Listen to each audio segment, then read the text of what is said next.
हमने अपने बेटों को कुरान नहीं पढ़ाया है, हमने अपने बेटों को हजरत फातिमा ज़हरा के किस्से नहीं सुनाए हैं, सहाबा किराम के किस्से नहीं सुनाए हैं, हमने ईमान की अहमियत नहीं बताई है।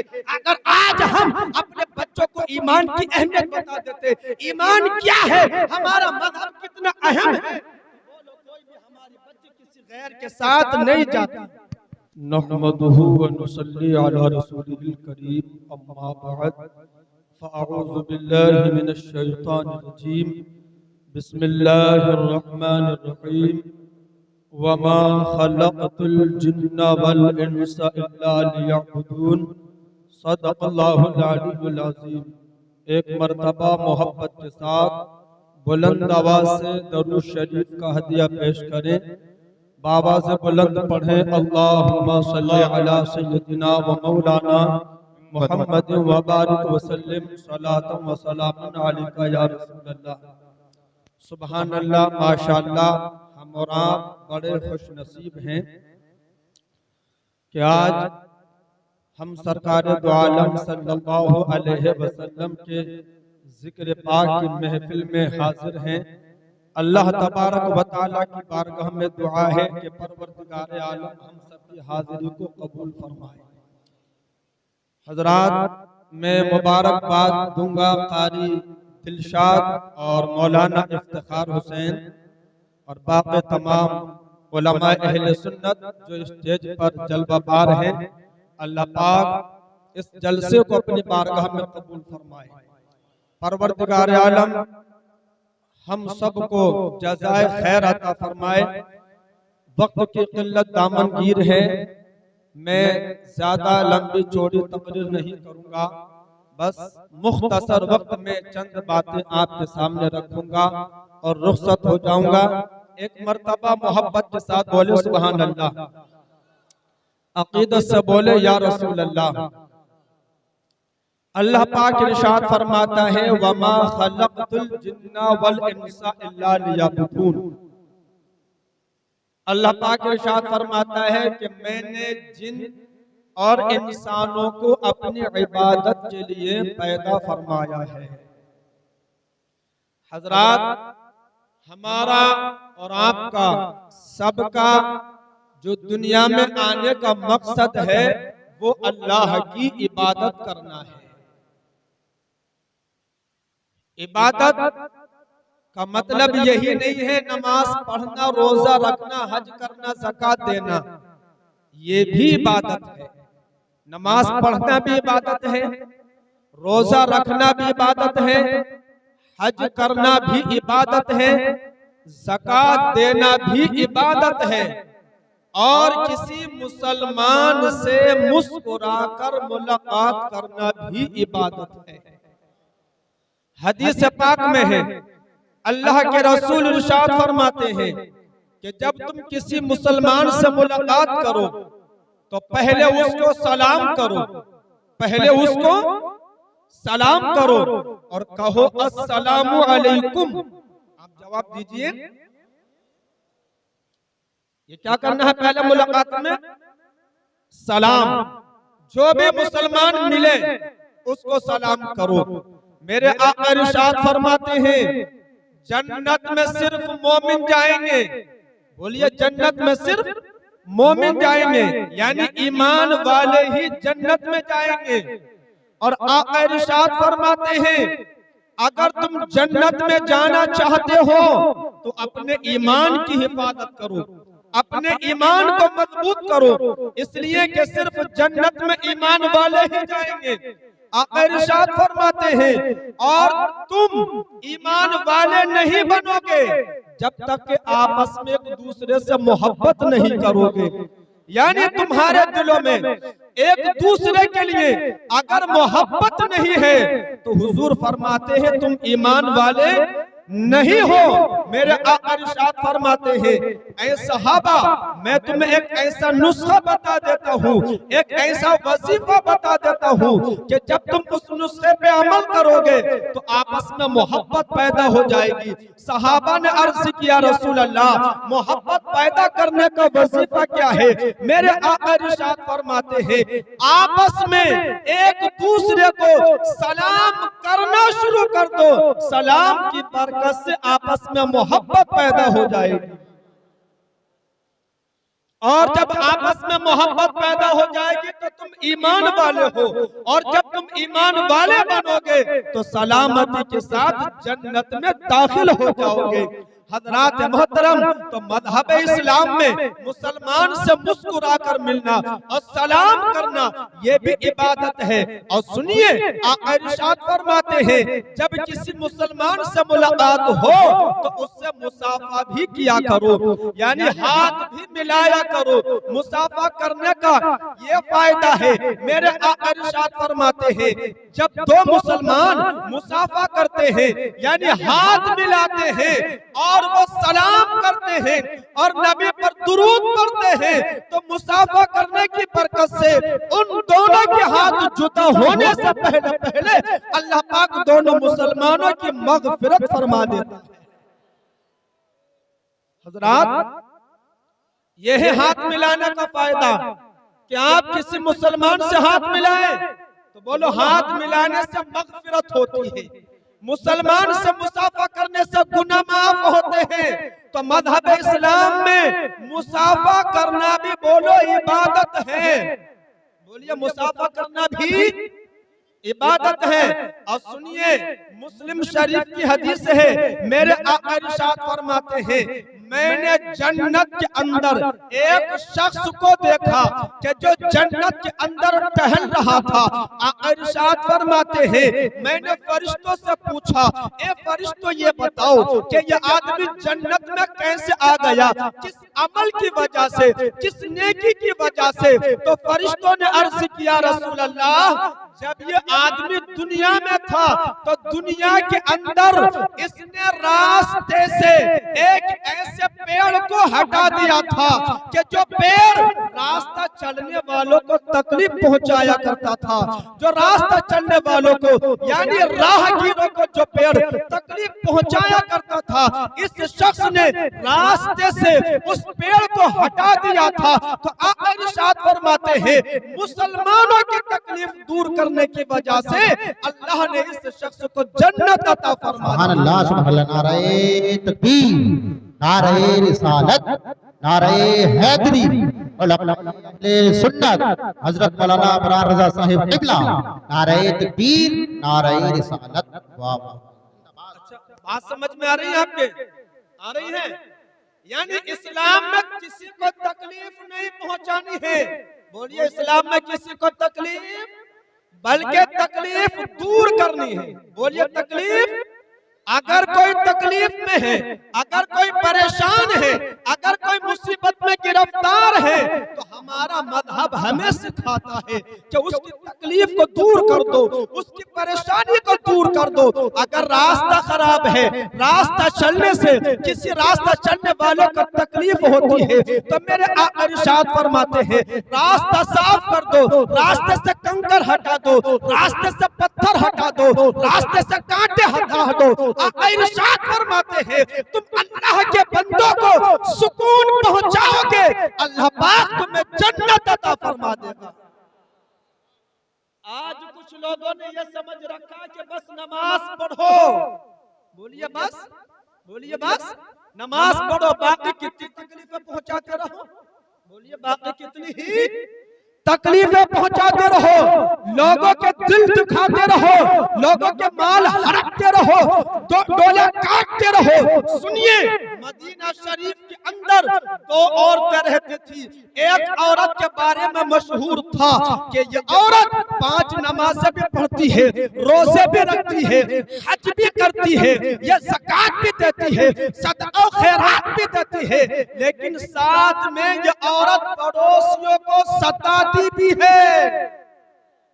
पड़ोसियों को ये औरत सताती भी है। हजरात, जब नबी की बारगाह में मदीना शरीफ की उस औरत का जिक्र किया गया, या रसूल अल्लाह, मदीना शरीफ के फला मोहल्ले में एक औरत रहती है जो 5 वक्त की नमाज पढ़ती है, कुरान की तिलावत भी करती है, रोजे भी रखती है, हज भी उसने कर लिया है, ज़कात भी देती है, लेकिन साथ में वो पड़ोसियों से लड़ती भी है, वो झगड़ा भी करती है, वो किसी को गाली भी देती है। यानी उसके अखलाक अच्छे नहीं है, वो लोगों से लड़ती है, झगड़ती है, मेरे आका इरशाद फरमाते हैं वो औरत जहन्नमी है। बोलिए ऐसी औरत जहन्नमी।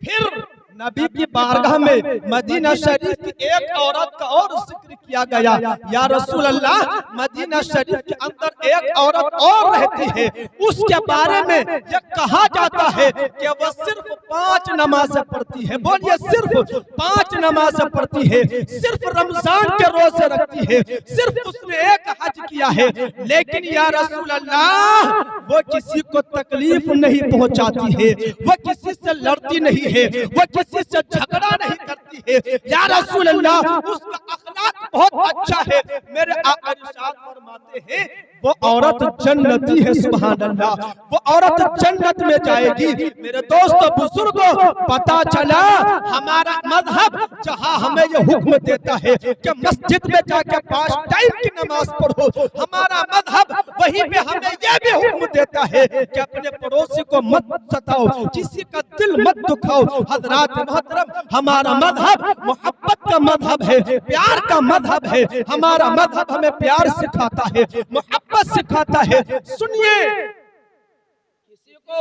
किसी की परेशानी दूर कर देना कितनी बड़ी इबादत है। तवज्जो है आपकी, तवज्जो है।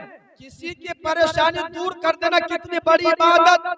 सुनिए, हजरत अब्दुल्लाह इब्न अब्बास, रमजान का महीना है, मस्जिद नबवी में एतिकाफ में बैठे हैं। बोलिए मस्जिद नबवी में, इसका थोड़ा सा इको कम करो, मोहब्बत से बोलिए सुभान अल्लाह। बात समझ में आ रही है? मदीना शरीफ, मस्जिद नबवी, रमजान का महीना, हजरत अब्दुल्ला इब्न अब्बास, बोलो कहाँ बैठे हैं? एतिकाफ में। जरा बुलंद आवाज से बोलिए ना, एतिकाफ में। एतिकाफ तो जानते ही हैं।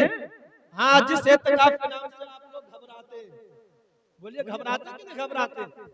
इमाम साहब के लिए यह पाबंदी के 24 घंटे मस्जिद में, और जब रमजान का महीना आता है और ऐसे मुक्तदियों से कहो कि जनाबे वाला 10 दिन के लिए एतिकाफ में मस्जिद में बैठ जाओ, तो वहां पे पता चलता है कि मस्जिद की पाबंदी कितना मुश्किल काम है। इमाम पे पाबंदी लगाने वालों, एतिकाफ में बैठ के देखो, तब तुम्हें पता चलेगा कि इमामत कितनी मेहनत का काम है। हजरात, तो हजरत अब्दुल्ला बोलो कहाँ बैठे? एतिकाफ में। बैठे, और एतिकाफ के लिए शर्त है मस्जिद में रहना, मस्जिद में रहना। जो आदमी मस्जिद से निकलेगा, बोलिए उसका एतिकाफ, बोलिए एतिकाफ टूट जाएगा। हजरत अब्दुल्ला इब्न अब्बास मस्जिद नबवी में रमजान के महीने में एतिकाफ में बैठे हैं। एक बीमार आदमी आता है, परेशान आदमी आता है और आके बोलता है, अब्दुल्ला इब्न अब्बास आप एतिकाफ में बैठे हैं, मैं बड़ा बीमार हूँ, परेशान हूँ, मुसीबत में हूँ, मेरी मदद कीजिए, मेरी मदद कीजिए। इतना सुनना था। हजरत अब्दुल्ला इब्न अब्बास एतिकाफ में बैठे थे। उस बीमार की बीमारी को सुन के, परेशानी को सुन के, मुसीबत को सुन के मस्जिद से निकलने लगे। बोलिए मस्जिद से निकलने लगे। जब मस्जिद से निकलने लगे तो किसी ने कहा, हजरत आप तो एतिकाफ में बैठे हैं, अगर मस्जिद से निकलेंगे तो आपका एतिकाफ टूट जाएगा, एतिकाफ टूट जाएगा। तो सुनिए, अब्दुल्ला इब्न अब्बास फरमाते हैं, सुनो, ये बीमार आदमी मेरे पास आया है, परेशान आदमी मेरे पास आया है, मुसीबत वाला आदमी मेरे पास आया है। याद रखो, मैं एतिकाफ को तोड़ के, एतिकाफ को छोड़ के इसकी मदद करने जा रहा हूँ, इसकी मदद करने जा रहा हूँ, इसलिए कि किसी गरीब की, परेशान की मदद कर देना ये 10 साल के एतिकाफ करने से बेहतर है। किसी परेशान की मदद कर देना, बोलिए 10 साल के, बोलिए एतिकाफ से 10 साल के एतिकाफ से बेहतर है।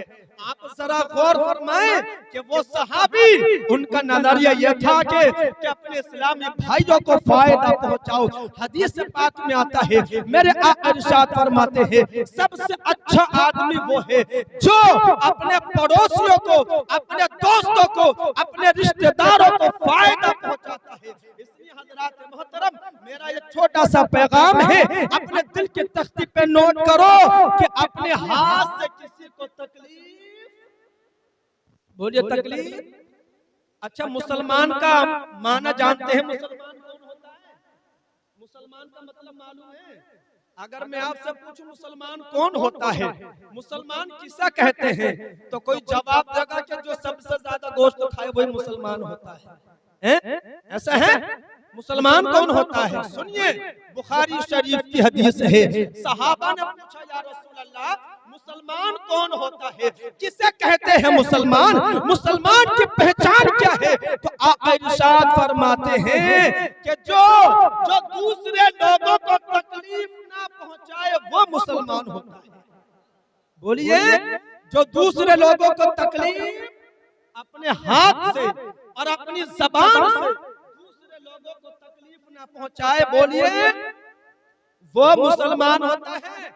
याद रखेंगे मुसलमान का मतलब, मुसलमान की तारीफ क्या, कि हाथ से और जबान से किसी को तकलीफ नहीं पहुंचाओ। आजकल तो हाल ये है कि लोग बैठ जाते हैं और घमंड होता है, तकब्बुर होता है, साहब हम तो बड़े आदमी हैं, पैसे वाले आदमी हैं। किसी गरीब को देखा, कमजोर को देखा और उसको उल्टी सीधी सुना दी, किसी को गाली बक दी, किसी के साथ में बदतमीजी कर दी। याद रखो, ये दुनिया है, यहाँ पे सब कुछ चलता है, लेकिन आखिरत में बोलो, आखिरत में किसी का पैसा काम नहीं आएगा, आखिरत में किसी की औलाद काम नहीं आएगी, आखिरत में किसी की दादागिरी काम नहीं आएगी। कुरान फरमाता है, यौम ला यंफउ मालुन वला बनून। अल्लाह पाक इरशाद फरमाता है, लोगों अपने माल पे मत इतराओ, अपनी दौलत पे मत इतराओ, अपने बेटों पे मत इतराओ, इसलिए कि कयामत के दिन न तुम्हारा माल काम आएगा, कयामत के दिन न तुम्हारे बेटे काम आएंगे, कयामत के दिन न तुम्हारी औलाद काम आएगी। कयामत के मैदान में अगर काम आएंगे तो तुम्हारी इबादतें काम आएंगी, तुम्हारी नेकियां काम आएंगी, गरीबों यतीमों की खिदमतें करना काम आएगा। मेरे आका इरशाद फरमाते हैं, अगर तुम जन्नत में जाना चाहते हो तो अपने हाथ और अपनी ज़बान से किसी को तकलीफ मत पहुंचाओ। मुसलमान बनो, बोलिए मुसलमान। कुरान के 5वें पारे में भी कहा गया है, ईमान वालो ईमान लाओ, ईमान वालो ईमान लाओ। यानी सहाबाए किराम के नक्श कदम पे चलो, सहाबाए किराम के तरीके पे चलो, औलियाए किराम के तरीके पे चलो, बुजुर्गों के तरीके पे चलो। हज़रात मोहतरम, एक तो पैगाम ये रहा कि किसी को तकलीफ, बोलिए तकलीफ मत पहुंचाओ, और दूसरा पैगाम मेरा ये है कि अपने बच्चों को पढ़ाओ। बोलिए अपने बच्चों को पढ़ाओ। याद रखो, आने वाला वक्त बहुत ज्यादा भयानक है। तुम हालात नहीं देख रहे कि मुसलमानों की लड़कियां, मुसलमानों की औरतें गैरों के साथ में, यानी मुर्तद होके, काफिर होके गैरों के साथ में शादियां कर रही है, बियाह जा रही है, यानी अपनी जिंदगी भी बर्बाद कर रही है। ऐसी लड़कियां अपनी दुनिया को भी बर्बाद कर रही है, आखिरत को भी बर्बाद कर रही है, और उसकी वजह सिर्फ ये है कि हमने अपनी बच्चियों को कुरान नहीं पढ़ाया है, हमने अपने बेटों को कुरान नहीं पढ़ाया है, हमने अपने बेटों को हजरत फातिमा ज़हरा के किस्से नहीं सुनाए हैं, सहाबा किराम के किस्से नहीं सुनाए हैं, हमने ईमान की अहमियत नहीं बताई है। अगर आज हम अपने बच्चों को ईमान की अहमियत बता देते, ईमान क्या है, हमारा मजहब कितना अहम है, कोई भी हमारी बच्ची किसी गैर के साथ नहीं जाती। जी। लेकिन आज कितनी लड़कियां काफिरा होके, मुर्तद्दा होके गैरों के साथ भाग के शादी कर रही है, बियाह कर रही है। ये बात होती है शुरू से गई। अगर बच्ची है, बोलो बच्ची है तो शुरू से कंट्रोल करो, उसे अच्छा लिबास पहनाओ, इस्लामी लिबास पहनाओ। मेरे आका इरशाद फरमाते हैं तुम्हारा बेटा या बेटी यानी तुम्हारी जो भी औलाद है, अगर वो 7 साल के हो जाए तो उन्हें नमाज सिखाओ, और अगर तुम्हारी बेटी या तुम्हारा बेटा यानी औलाद 10 साल की हो जाए तो उन्हें मार कर नमाज पढ़ाओ और उनके बिस्तर अलग अलग कर दो। और जब तुम्हारी बच्ची तुम्हारी बेटी 10 साल की हो जाए तो उसे मोटा कपड़ा पहनाओ, मोटा लिबास पहनाओ, ढीला ढाला लिबास पहनाओ। इसका मतलब यह है नबी चाहते हैं कि औरत का लिबास ढीला ढाला हो। नबी की मंशा ये है कि औरत का लिबास मोटा हो। हजरत मोहतरम हजरत आयशा सिद्दीका की बारगाह में एक लड़की आती है, एक नौजवान लड़की आती है जिसका रुपट्टा बारीक था, बारीक रुपट्टा ओढ़ के वो लड़की हजरत आयशा की बारगाह में जैसे ही आती है, हजरत आयशा ने चेहरा फेर लिया, नाराज हो गई। नाराज होने के बाद में फरमाया कि तूने जो ये रुपट्टा पहन रखा है ये बारीक रुपट्टा है, याद रख इस रुपट्टे से तेरी नमाज नहीं होगी।